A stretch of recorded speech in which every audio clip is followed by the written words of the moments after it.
السلام علیکم ورحمۃ اللہ وبرکاتہ۔ بسم اللہ والصلاۃ والسلام علی رسول اللہ، اما بعد۔ ریاض الصالحین سے آج ہمارا 7واں باب شروع ہوگا۔ باب کا نام ہے باب فی الیقین والتوکل، یعنی یقین اور توکل کا بیان۔ امام صاحب باب کے شروع میں جو آیات لے کر آتے ہیں، امام صاحب نے کافی ساری آیات نقل کی ہیں، ہم 2-3 آیات لیں گے۔ اللہ تعالیٰ کے ارشاد گرامی ہے وتوکل علی الحی الذی لا یموت، سورۃ الفرقان میں ہے کہ اس ذات پر توکل کرو جو زندہ ہے اور موت نہیں آئے گی، یعنی اللہ تعالیٰ کی ذات پر توکل کرو جسے موت نہیں آئے گی۔ دوسری جگہ اللہ تعالیٰ کا ارشاد ہے وعلی اللہ فلیتوکل المؤمنون، اور مومن ہی اللہ پر توکل کرتے ہیں، بھروسہ کرتے ہیں، سورۃ ابراہیم کی آیت ہے، تیسری آیت ہے فَإِذَا عَزَمْتَ فَتَوَكَّلْ عَلَى اللَّهِ۔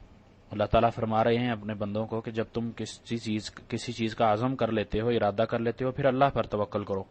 اسی طرح امام صاحب کافی ساری آیتیں لے کر آئے ہیں جن میں وَمَن يَتَوَكَّلْ عَلَى اللَّهِ فَهُوَ حَسْبُهُ، یعنی جو اللہ پر توکل کرتا ہے تو پھر اللہ ہی اس کو کافی رہ جاتا ہے، اور اس کے علاوہ آیات کافی ہیں۔ اس کے بعد حدیث ہے، حدیث نمبر 74 نمبر حدیث ہے۔ عن ابن عباس رضی اللہ عنہما قال، سیدنا ابن عباس رضی اللہ تعالیٰ عنہما کہتے ہیں قال رسول اللہ صلی اللہ علیہ وسلم، کہ رسول اللہ صلی اللہ علیہ وسلم نے فرمایا عرضت علی الامم، کہ میرے پر کچھ امتوں کو پیش کیا گیا، مجھے کچھ امتیں دکھائی گئیں۔ فرأیت النبی ومعہ الرہیت، میں نے ایک نبی کو دیکھا اور اس کے ساتھ چند لوگ تھے۔ یہ الرہیت جو ہوتا ہے یہ 10 سے کم افراد پر بولا جاتا ہے، چند لوگ۔ والنبی ومعہ الرجل والرجلان، پھر ایک نبی دکھلائے گئے جن کے ساتھ ایک آدمی یا 2 آدمی تھے۔ والنبی ولیس معہ احد، اور پھر ایک نبی ایسے بھی دکھلائے گئے جن کے ساتھ کوئی نہیں تھا۔ اذا رفع لی سواد عظیم، تو اتنے میں ایک بڑا گروہ میرے سامنے آیا۔ فظنت انہم امتی، تو میں نے گمان کیا کہ شاید یہ میری امت ہے۔ فقیل علی، تو آپ علیہ الصلوۃ والسلام کو بتلایا گیا کہ یہ میری امت ہے، یہ آپ صلی اللہ علیہ وسلم کو بتلایا گیا ھذا موسیٰ وقومہ، کہ یہ موسیٰ علیہ السلام اور ان کی قوم ہے۔ ولکن انظر الی الافق، لیکن آپ دوسری طرف دیکھیں، یعنی دوسرے کنارے کی طرف یا دوسری جانب دیکھیں۔ فنظرت، تو میں نے دیکھا، رسول اللہ صلی اللہ علیہ وسلم فرماتے ہیں کہ میں نے پھر اس طرف دیکھا جس طرح مجھے دیکھنے کا کہا گیا۔ فَإِذَا سَوَادٌ عَظِيمٌ، تو ادھر پھر ایک میں نے بڑا گروہ دیکھا، یعنی پہلے سے بھی بڑا گروہ دیکھا۔ فَقِيلَ لِي، پس مجھ سے بتلایا گیا، مجھے کہا گیا هَذِهِ أُمَّتُكَ، کہ یہ آپ کی امت ہے۔ وَمَعَهُمْ 70 أَلْفًا يَدْخُلُونَ الْجَنَّةَ بِغَيْرِ حِسَابٍ وَلَا عَذَابٍ، اور ان کے ساتھ 70,000 ایسے لوگ ہیں، ایسے آدمی ہیں جو جنت میں بغیر حساب اور عذاب کے داخل ہوں گے، یعنی اللہ تعالیٰ اپنی رحمت سے ان کو بغیر حساب کتاب کے جنت میں داخل کرے گا۔ وہ اللہ کے نبی علیہ السلام کی امت سے 70,000 لوگ ہوں گے۔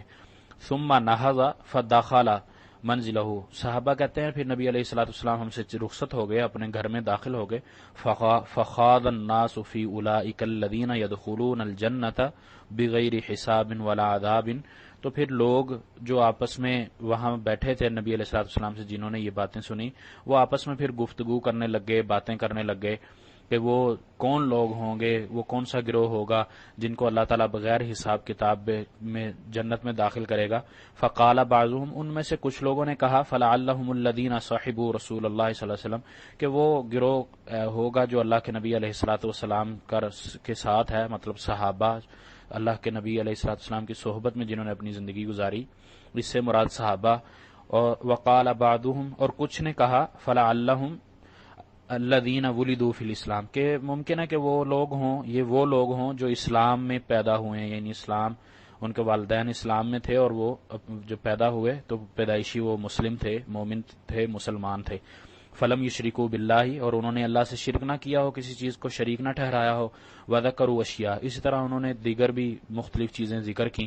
فخرج علیہم رسول اللہ صلی اللہ علیہ وسلم، اتنے میں ان پر نبی علیہ السلام دوبارہ گھر سے باہر آ گئے، ان کے پاس آ گئے۔ فقال، اللہ کے نبی علیہ السلام نے کہا ما الذی تخوضون فیہ، تم کس چیز میں بحث کر رہے ہو، کس چیز پہ بات کر رہے ہو، کس چیز سے گفت و شنید کر رہے ہو۔ فاخبروہ، تو ان سب نے پھر کہا، نبی علیہ السلام کو بتلایا کہ ہم اس چیز پہ بات کر رہے ہیں، مطلب یہ مختلف اقوال ہمارے درمیان چل رہے ہیں آپ کی اس بات پر. فقال، تو اللہ کے نبی علیہ الصلوۃ والسلام نے فرمایا، ہم الذین لا یرقون، کہ یہ وہ 70,000 لوگ ہیں جو نہ جھاڑ پھونک کرتے ہیں نہ کرواتے ہیں، یعنی نہ دم کرتے ہیں نہ کرواتے ہیں، ولا یسترقون، اور نہ کسی سے کرواتے ہیں، یعنی لا یرقون کرتے نہیں ہیں، ولا یسترقون اور نہ کرواتے ہیں، ولا یتطیرون اور نہ بدشگونی لیتے ہیں، مطلب اپنے کل کے بارے میں جاننے کی کوشش کرتے ہیں، ولا وعلی ربہم یتوکلون اور اپنے اللہ پر بھروسہ کرتے ہیں، اللہ پر یقین رکھتے ہیں. فقام عکاشۃ بن محصن، یہ اللہ کے نبی علیہ الصلوۃ والسلام کے صحابی ہیں، عکاشہ رضی اللہ تعالیٰ عنہ کھڑے ہوئے اور کہا، فقال کہتے ہیں، ادعو اللہ ان یجعلنی منہم، اللہ کے نبی علیہ الصلوۃ والسلام میرے لیے دعا کر دیجئے کہ میں ان 70,000 میں سے اللہ مجھے کر دے. فقال، آپ علیہ الصلوۃ والسلام نے فرمایا، انت منہم، اے عکاشہ آپ ان میں سے ہو. ثم قام رجل آخر، پھر اتنے میں ایک اور شخص کھڑا ہوا. فقال، اور اس نے کہا، ادعو اللہ ان یجعلنی منہم، کہ اللہ کے نبی علیہ الصلوۃ والسلام میرے لیے بھی دعا کر دیجئے کہ اللہ تعالیٰ مجھے بھی ان میں سے کر دے. فقال، تو اللہ کے نبی علیہ الصلوۃ والسلام نے فرمایا، سبقک بہا عکاشہ، کہ آپ سے عکاشہ سبقت لے گیا ہے، یعنی عکاشہ رضی اللہ تعالیٰ عنہ پہلے تھے کہنے والے، تو ان کے لیے اللہ کے نبی نے دعا کر دی. دوسرے جو صحابی کھڑے ہوئے تھے ان کو اللہ کے نبی نے کہا کہ آپ سے عکاشہ سبقت لے گیا. متفق علیہ. یہ حدیث بخاری اور مسلم میں ہے. اللہ کے نبی علیہ الصلوۃ والسلام کی اس حدیث میں پہلے اللہ تعالیٰ کے فرامین جو ہیں توکل کے حوالے سے، یقین کے حوالے سے، اللہ تعالیٰ اس میں ارشاد فرماتے ہیں کہ توکل اور یقین اللہ پر کرو. اس میں جو ظاہری اسباب انسان کو کرنے کے بتلائے گئے ہیں، جس طرح اللہ کے نبی کی حدیث ہے کہ اونٹ کو باندھ دو، رسی سے باندھ دو، پھر اللہ پر بھروسہ کر لو، یعنی اسباب جو ظاہری ہیں وہ انسان کو کرنے ہیں. ایسے ہی کسی چیز کو آپ کہو کہ ہاں یہ میرا جانور یا یہ چیز ہے، بس اللہ کے بھروسے چھوڑ دی، آپ اس کو ظاہری اسباب جو ہے یعنی اس کی حفاظت کرنا، اس کو چھپانا یا اس کو چوکیدار لگانا یا اس طرح کے اپنے مال پر رکھنا، یہ چیزیں ضروری ہیں، یہ نظام ہے، اللہ تعالیٰ کا حکم ہے، یہ بھی مشیت ہے اللہ کی، یہ بھی تو یہ ظاہری اسباب ہمیں کرنے ہیں. اس کے بعد اللہ پر توکل کرنا ہے. پھر اگر کوئی اس طرح کا معاملہ ہو جاتا ہے، پیش آ جاتا ہے، تو ہمیں اللہ کی رضا پر راضی رہنا ہے.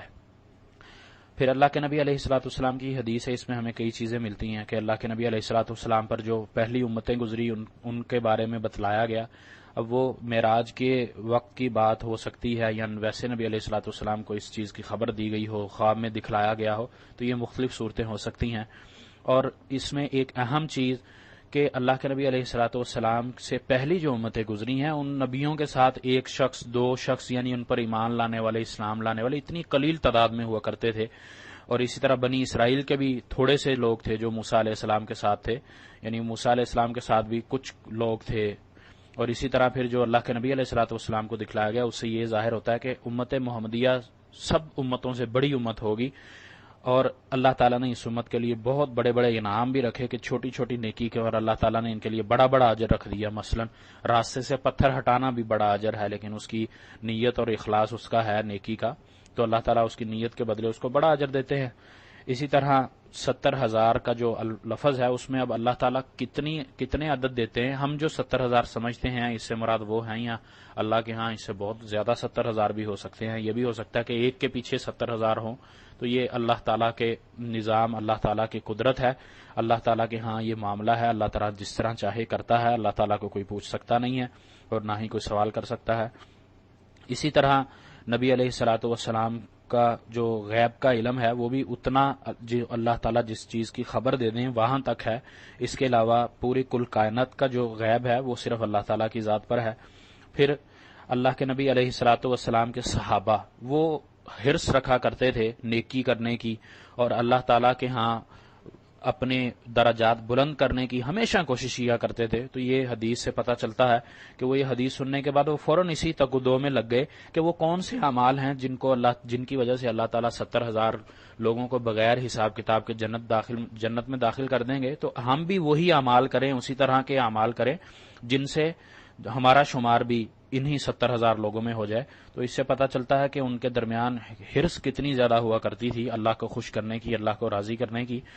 اسی طرح اس حدیث میں جو اہم چیز ہے وہ اللہ کے نبی علیہ الصلوۃ والسلام سے بھی ہے کہ اللہ کے ساتھ کسی کو شرک نہیں کرنا، کسی کو شریک نہیں کرنا۔ اللہ وحدہ لا شریک ہے، وہ خالق مالک ہے، تو اس ذات کے علاوہ کسی سے مانگنا نہیں ہے، کسی کے آگے سر نہیں جھکانا۔ تو یہ شرک کی نفی بھی اس حدیث میں ہمیں ملتی ہے۔ اسی طرح صحابہ کا آپس میں اختلاف، لیکن وہ ایسا اختلاف نہیں ہوتا تھا کہ وہ اللہ کے نبی علیہ الصلوۃ والسلام کی تعلیمات یا احکامات آنے کے بعد بھی وہ اختلاف آپس میں کرتے تھے، بلکہ وہ رک جایا کرتے تھے اللہ کے نبی علیہ الصلوۃ والسلام کی بات یا ان کی فرمان کے بعد وہ اپنا اختلاف چھوڑ دیا کرتے تھے۔ اس کے بعد اللہ کے نبی علیہ الصلوۃ والسلام نے جن چیزوں سے منع کرایا وہ یہ کہ وہ دم نہ کریں گے نہ کروائیں گے۔ اس سے مراد جو ہمارے ہاں غلط کیا جاتا ہے یعنی کالا علم یا جادو یا اس طرح کی چیزیں، اور اس کے علاوہ بھی کیونکہ اللہ کے نبی علیہ الصلوۃ والسلام نے بذات خود دم کیا بھی ہے، اللہ کے نبی علیہ الصلوۃ والسلام کی حدیثیں ہمیں ملتی بھی ہیں، اس لیے یہ عمل ٹھیک ہے۔ لیکن وہ اگر اس کے باوجود بھی یہ والا دم بھی نہیں کرواتا، اللہ کی ذات پر مکمل بھروسہ کرتا ہے، تو وہ اس چیز میں شامل ہیں۔ اس کے علاوہ وہ بھی جو دم کر لیتے ہیں، مطلب سورۃ فاتحہ کا دم صحابہ کر کے آئے تھے تو اللہ کے نبی علیہ الصلوۃ والسلام نے منع نہیں کیا تھا، اس پر انکار نہیں کیا تھا۔ اسی طرح اللہ کے نبی علیہ الصلوۃ والسلام نے معوذتین بتائے تھے، اللہ کے نبی علیہ الصلوۃ والسلام پر جب جادو ہوا تو اللہ تعالیٰ نے سورۃ فلق اور سورۃ ناس اتاری تھی دم کے لیے۔ تو یہ چیزیں جو ثابت ہیں ان کے کرنے سے اس حدیث سے ہمیں نفی نہیں ہوتی، یہ کیے جا سکتے ہیں۔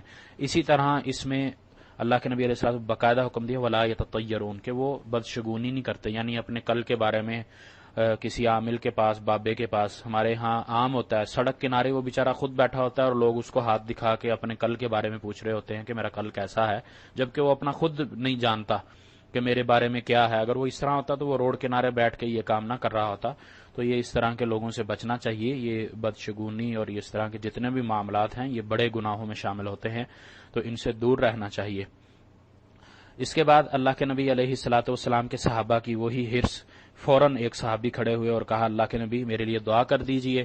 تو وہ ہمارے لیے اس حدیث میں یہ بھی ملتا ہے کہ جو آپ کے سامنے جو اسباب ہیں وہ اختیار کرنے چاہیے، اور دعا بزرگوں سے، نیک لوگوں سے، بڑے لوگوں سے دعا کروا لینی چاہیے، مگر کہ وہ زندہ ہوں، آپ کے سامنے ہوں، آپ ان کو دیکھ سکتے ہوں، ان سے ہم کلام ہو سکتے ہوں، لیکن جب وہ اس دنیا سے چلے جائیں پھر ان کے لیے دعا کی جا سکتی ہے، نہ کہ ان سے دعا کا مطالبہ کیا جاتا ہے، نہ ان سے دعا مانگی جا سکتی ہے۔ یہ پھر اللہ وحدہ لا شریک کے لیے خاص ہے۔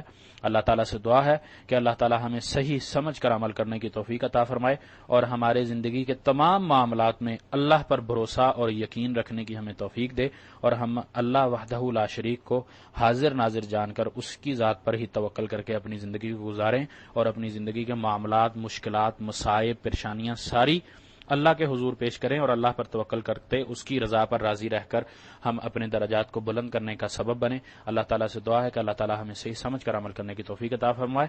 وما توفیقی الا باللہ علیہ توکلت و الیہ انیب۔